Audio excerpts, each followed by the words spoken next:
Side Chapter 66, The Turmoil After the World is Saved, Origin.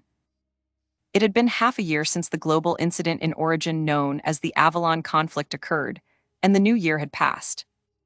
The world was changing into one led by Sergei, who had been formally inaugurated as the president of the federal states. But there were no signs that it would return to the peaceful state it had been in before the Avalon conflict. The civil wars in the Nordic Federation and the Chinese Republic are only growing fiercer. It seems even more endless than the conflict in Africa. Europe is going back to being a powder keg as well. How many more years will the European Union last? At this rate, it was possible that this world would see a second world war. No, perhaps it had already entered a state of world war some time ago. The Avalon Rikudo Hijiri had been defeated. His subordinates and supporters had all died, and every single one of the experimental subjects he had created was now missing. None of his research materials and his machines that he had used for experiments had been left behind. But he had been supported by prominent politicians, military leaders, and criminal organization leaders, as well as their close aides and subordinates. They and their organizations still remained, because the ones invited by Rikudo Hijiri to his main base had only been the most elite among his collaborators and supporters, such as the presidents of nations. Thus, even after the incident was resolved, nations all over the world had been forced to deal with the aftermath. It was the federal states, where President Sergei had successfully seized political rule over the nation through a coup d'état, that had accomplished this the most quickly and smoothly.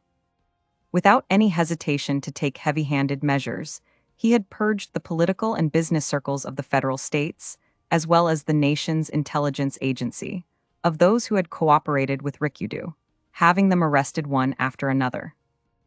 The skill with which he did so was as if he had been possessed, surprising everyone. Nobody had expected such excellent work from a former soldier, who was neither a politician nor an expert in intelligence warfare. This had been made possible by the fact that Sergei had seized near-complete control over the military. Though it was the expected course of action for a soldier who had seized political power through a coup d'état, he had unhesitatingly declared a state of emergency. By placing limits on the human rights of the citizens of the federal states, he had been able to arrest Rikudo's collaborators and supporters through heavy-handed methods that would be criticized as extreme during times of peace. Although it could not be made public, one of the other major reasons this had been possible was because of the information that Vandalu had extracted from the spirits of the former president and the director of the intelligence agency when they were charmed by May, which he had passed on to Sergei. The next nation to regain its ability to function normally was Japan. There were several reasons for this, and it wasn't because the Japanese were more capable than everyone else. First, only a limited part of Japan had been affected by Rikudo's influence compared to other nations.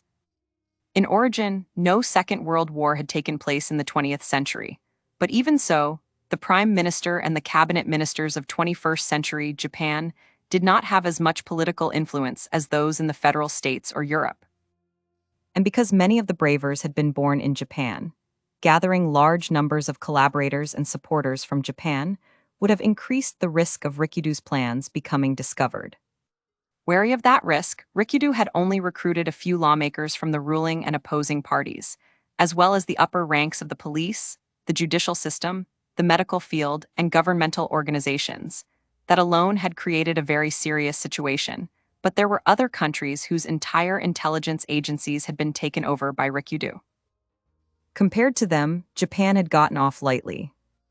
And perhaps because of the characteristics of Japan's society, there was a relatively large portion of people who had been influenced by Vandalu when he appeared in the world of origin. As a percentage of the entire population, it was only around 0.1%, but over 100,000 people had encountered Vandalu in their dreams. And even in origin, Japan was allied with the federal states. Sergei had seen the stabilization of this alliance as an urgent matter, so he had provided his cooperation and eventually succeeded in helping Japan recover. But although the federal states in Japan had recovered quickly, chaos continued in regions like Europe and South America. It wasn't surprising. After all, their presidents had been killed and many of their close aides had been arrested. Each nation had held new elections and elected new presidents and cabinet ministers. However, the new governments were made of non-elite politicians who hadn't collaborated with Rikudo Hijiri. They lacked not only fame and charisma, but ability and experience as well. Thus, the new governments had not stabilized, and there were some nations that were already holding their second presidential elections since the Avalon conflict. Public order was worsening, and strict limits were being placed on entering and exiting each nation, requiring people to pass inspections before being allowed to leave, despite those nations having previously allowed people to enter and leave freely. The European Union was now a union only in name, and once tariffs were placed on commercial trading between the nations, it would likely break apart. However, the nations whose chaos was kept within their borders were still better off than some. In the Chinese Republic and the Nordic Federation, the bombs the nations had planted themselves had been teleported into the center of both nations and detonated.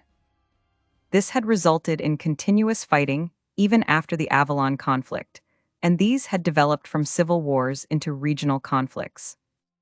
These nations had supported Rikudo Hijiri's ambitions on a national level, provided him with orphans with no relatives and politically inconvenient individuals to be used in inhumane experiments, and fired missiles at Rikudo Hijiri's base, while knowing that the bravers, who had been trying to resolve the situation, and the victims of Rikudo's research were still inside.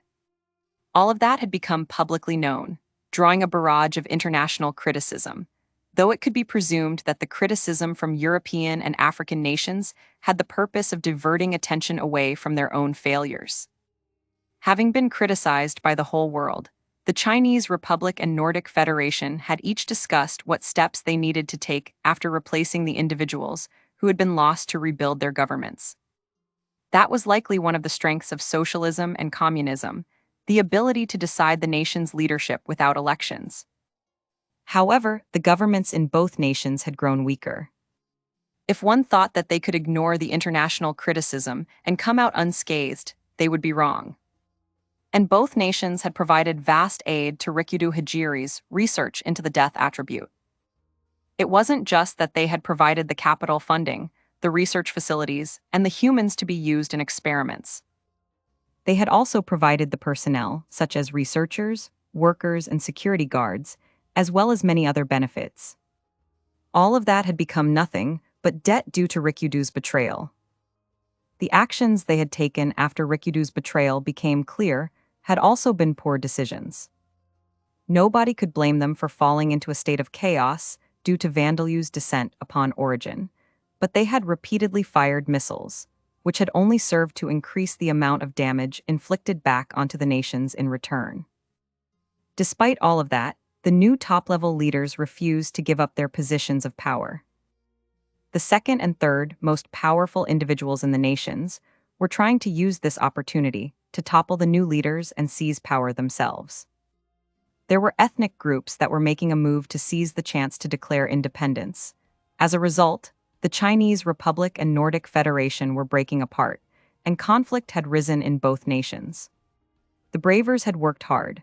At the request of the federal states, they had stripped the Chinese Republic and the Nordic Federation of dangerous arms such as biological and nuclear weapons, and prevented terrorist attacks that could fan even more conflict. Thanks to their efforts, the world of origin was currently in a stable state. At the very least, there was no world war, and no large-scale massacres had occurred. Having returned home from their mission, the braver Amamiya Hiroto, the Titan Iwao, the angel Amamiya Narumi, the Chiron Derek Sander, and the druid Joseph Smith were exchanging complaints about adult problems that couldn't be solved through ideals alone. The conflict is convenient. That nation breaking down is beneficial to our nation. To think they'd say something like that so clearly. Amamiya muttered. Forcibly dividing up an excessively large area of land through the dissolution of another nation. They really come up with some nasty ideas. Said Iwao. We can't tell Hiroshi and Mei about this, Said Narumi.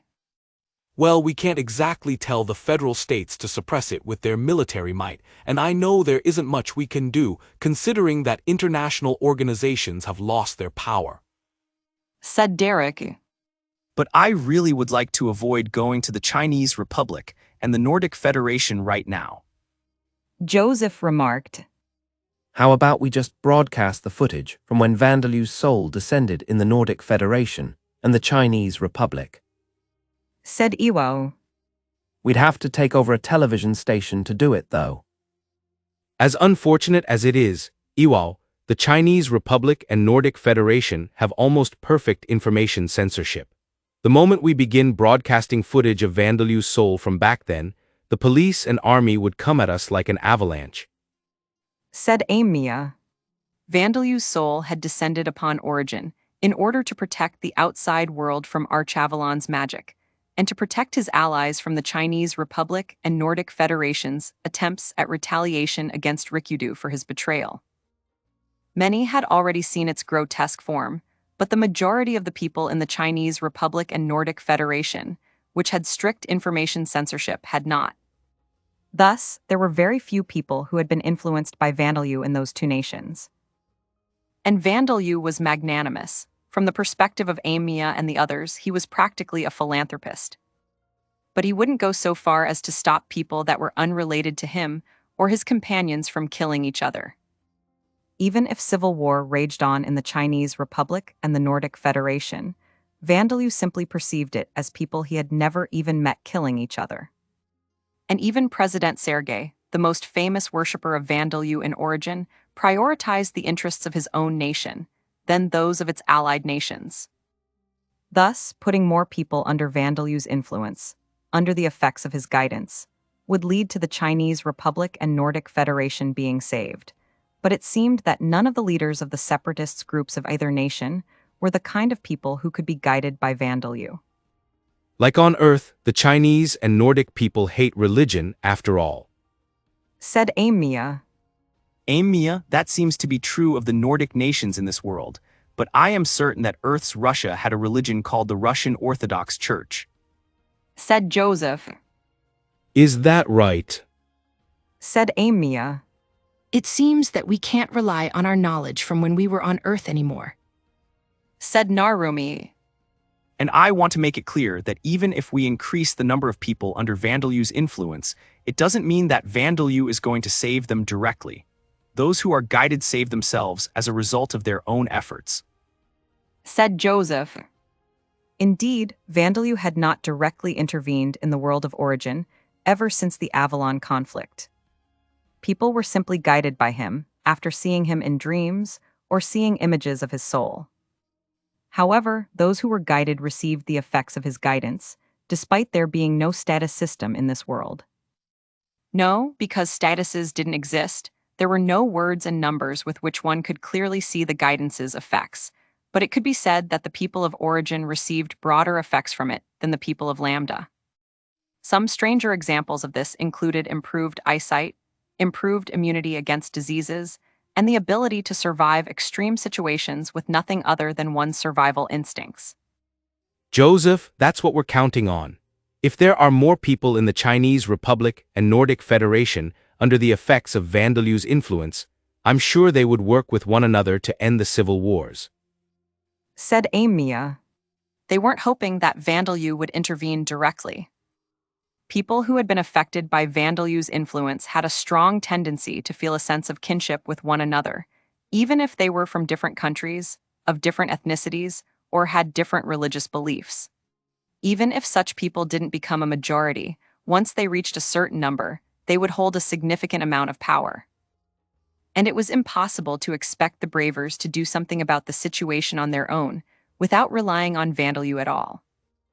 Although they were heroes who had gained the respect of the people of Origin, the people's trust in them had been drastically harmed by the Avalon conflict. Nobody could blame the people for that. After all, the culprit behind the Avalon conflict was Rikudo Hijiri, who had served in a leadership role for the Bravers. However, the main people who had led the effort to resolve the incident had also been members of the Bravers, so society's criticism of them was not so harsh.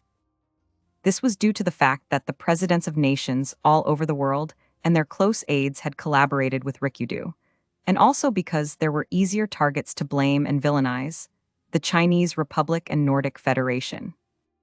However, even without being harshly criticized, the Bravers were unable to force nations to act. They were not politicians. They did not have the support of the people in the Chinese Republic and Nordic Federation, nor did they have the power to rule over those people. The only way for the Bravers to end the conflicts in these nations was to silence them using force. And if they began doing that, the only change would be the Bravers joining the conflicts in the two nations as a new participating faction. There was also the option of taking a more steady approach, traveling to the Chinese Republic and Nordic Federation to form cooperative relationships with influential people there, with the aim of emerging victorious in the conflict and establishing new governments, but they were already doing that. The federal states and the Bravers were acting with the objective of splitting up these two large, mighty nations and establishing balance. If only those two nations could become like Japan and the federal states. No, I have a feeling that Japan and the federal states have been influenced too much, Said Iwao. I think Vandalyu would agree with you there. I met him in a dream a while ago, and he was depressed. Said Joseph. Depressed, huh? Well, I can't blame him. Said Amamiya. Immediately following the Avalon conflict, there had been a huge variety of ways in which Vandalyu had been perceived in the world of origin. An alien named Johnny Yamoka who had grown enormous, a demon who had been resurrected from hell, the materialization of an evil spirit created by a death attribute research experiment gone wrong, a god who had descended upon the world, an enormous magical organism created by a magical experiment, a failed creation by Rikudu Hijiri, and so on. But President Sergei had declared, "That is a god."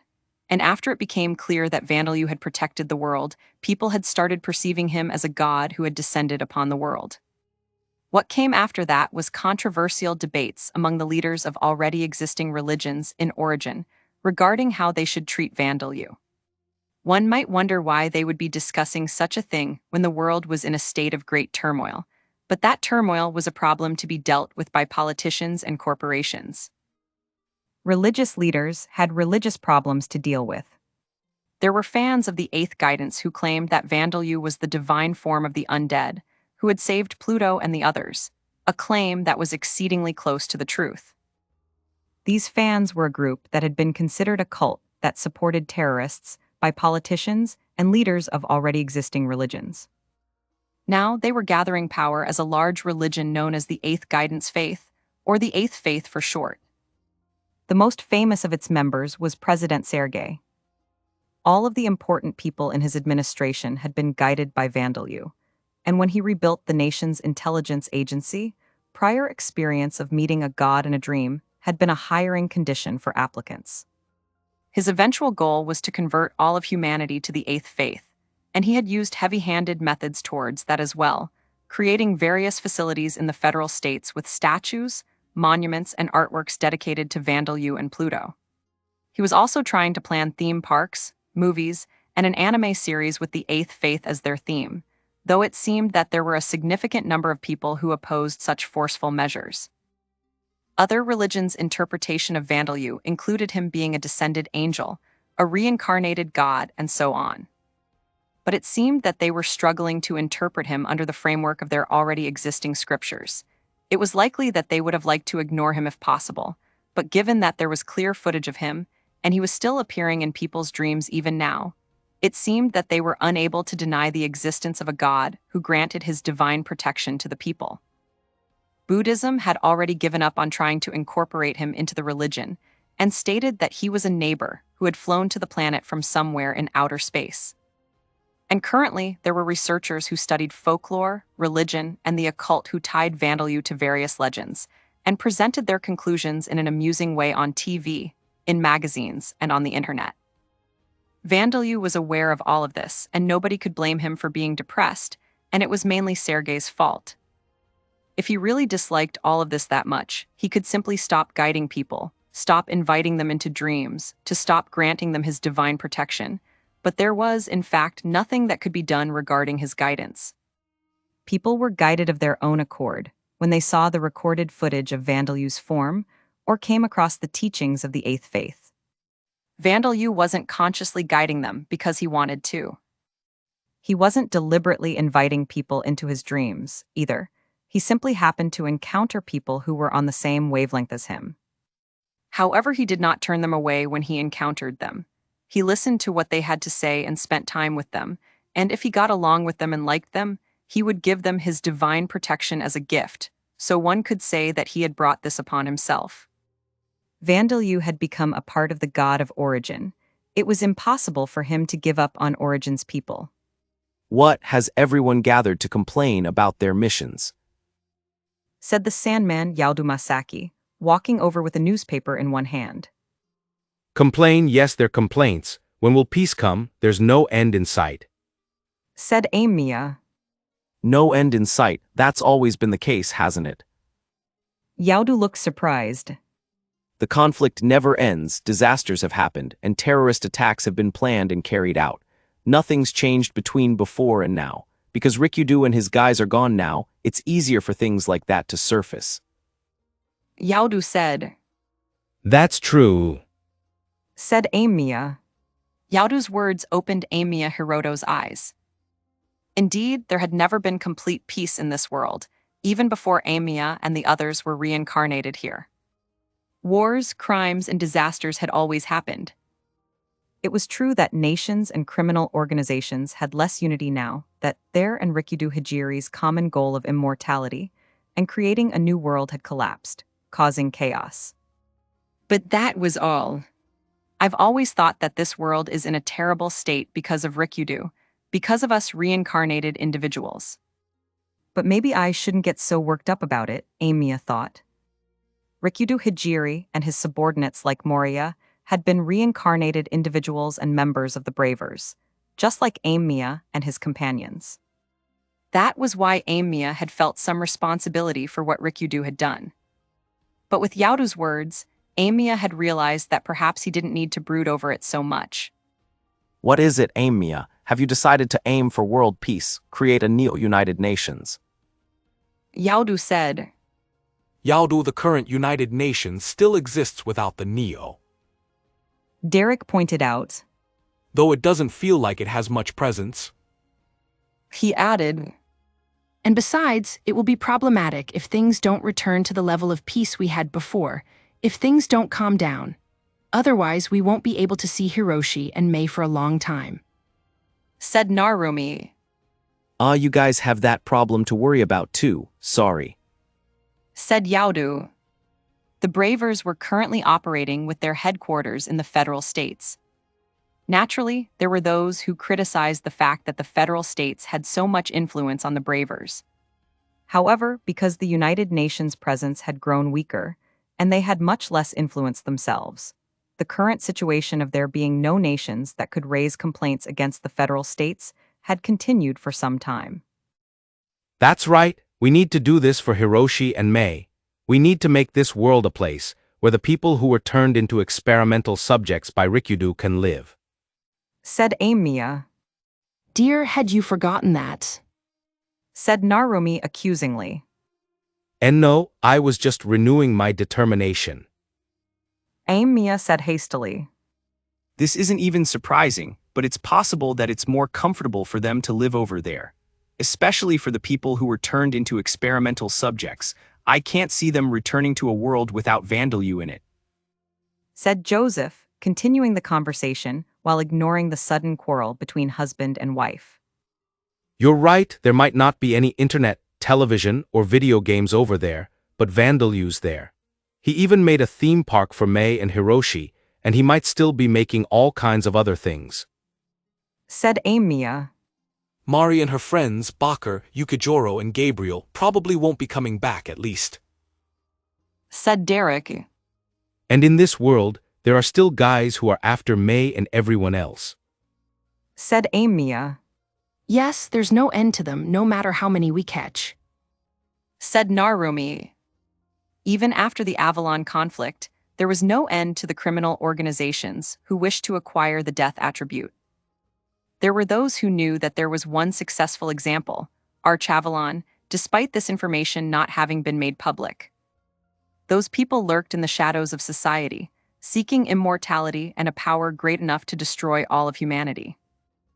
Although Rikido Hijiri's research materials and experimental records were gone, there were still his collaborators who had not gathered at his base that day. Among them were those who had been told things, such as the fact that the metamorph, Shihu and Mari, had successfully acquired the ability to use death attribute magic, the fact that there were other experimental subjects who had a limited ability to use death attribute magic, and the fact that Mei, the Amamiya's daughter, very likely possessed death attribute mana. Based on information such as this, there were criminal organizations, top-secret military branches in charge of carrying out illegal operations, and private armies owned by rich individuals who were after Mei and the others. And they believed that the most likely location where Mei and the others were being kept hidden was in the federal states. If President Sergei's strategy goes well, things will die down, I think. We just need to be patient until then. Said Joseph. The strategy of President Sergei that Joseph mentioned involved the federal states announcing the results of its own research into death attribute magic. This was disinformation, of course, as no actual research had been conducted.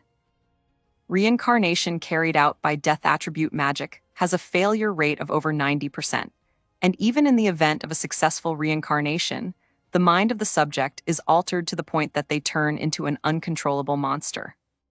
In the event of a successful reincarnation, the subject does not become immortal.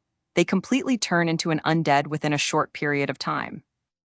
President Sergei's plan intended to release such false findings, designed to deceive those who sought to attain immortality. These false findings would be made more credible by simultaneously making public the destructive, uncharacteristic actions that Rikido Hijiri had taken after being reincarnated as Archavalon. At the same time, the federal states would release death attribute magic items into the market, announcing that these magic items, cures for otherwise incurable diseases, fertility treatments, and hair growth products, had been developed and created by collaborators who were under the federal state's protection. This would decrease the scarcity of the death attribute, turning it from some unattainable commodity into a specialty product of the federal states. It would also lend even more credibility to the federal states' announcements regarding the research. Even so, there would probably be those who would target Mei and the others in order to get a chance to attain immortality, no matter how slim it was. But the number of people targeting them would certainly still decrease. All that's left to do is get Vandalu's permission. I'm sure he doesn't have any fond memories of creating magic items in this world. Said Derek. He might refuse. No, when I talked to him in a dream just now, he said he doesn't mind. I'll try to see if I'm able to go over there sometime in the near future, so let's talk again then, he said. Said Yaudu. Just now. Derek repeated. Did you take a nap or something? Derek, the important thing is to get Vandalu to cooperate with us, right? Yaudu said. That's true, but... Derek agreed reluctantly. Hold up, everyone, said the Asclepius Nanamori Masato as she ran over, her hair still clearly disheveled after having just woken up. Come on, you're an adult already. You should at least learn to make yourself presentable. Said Derek. There's no time for that. Vandalu said he's coming here now. Nanamori said. No. The others all shouted incredulously. With an unpleasant squelching noise, Vandalu popped out headfirst from empty space. Yes, here I am. He said. Yes, it's me, in person. Bringing my body over here makes it difficult to move because of the different laws of physics.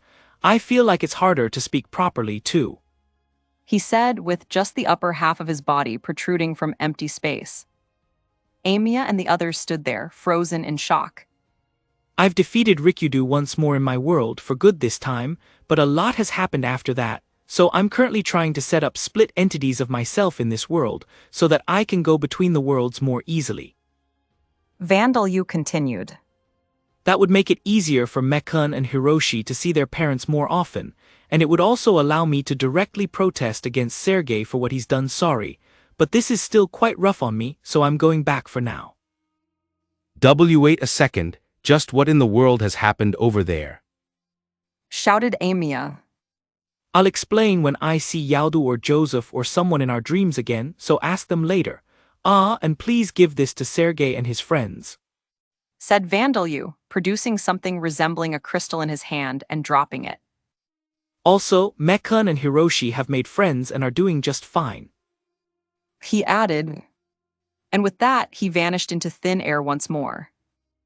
Amamiya picked up the crystal and felt that there was a tremendous amount of mana contained inside it. This was likely the death attribute mana needed to create magic items. I'd like to meet you in a dream as well, since that would make it a lot easier to talk, but that's probably impossible. Amamiya muttered. To Vandalyu, the Amiyas were nothing more than Mekun and Hiroshi's parents. He didn't hate or resent them, but he didn't feel the need to become closer to them in the slightest. That's how it is. I'm not showing any signs of being influenced by him at all either. Said Derek. But nobody thinks that this makes us the same as the guys in the Chinese Republic and the Nordic Federation, and we aren't, are we? Yes, it is nothing to be concerned about. Whether you are guided or not doesn't determine whether you are a good or bad person. Said Joseph. Thanks. Said Amamiya, nodding. In order to do what he could as Hiroshi and Mei's father, he sent a report to Sergei to inform him that he had been given the crystal. When the president and his close aides learned that they had missed an opportunity to meet with their god, they would demand, "Why didn't you call us?" and start an argument, but that didn't discourage Amamiya from doing what had to be done.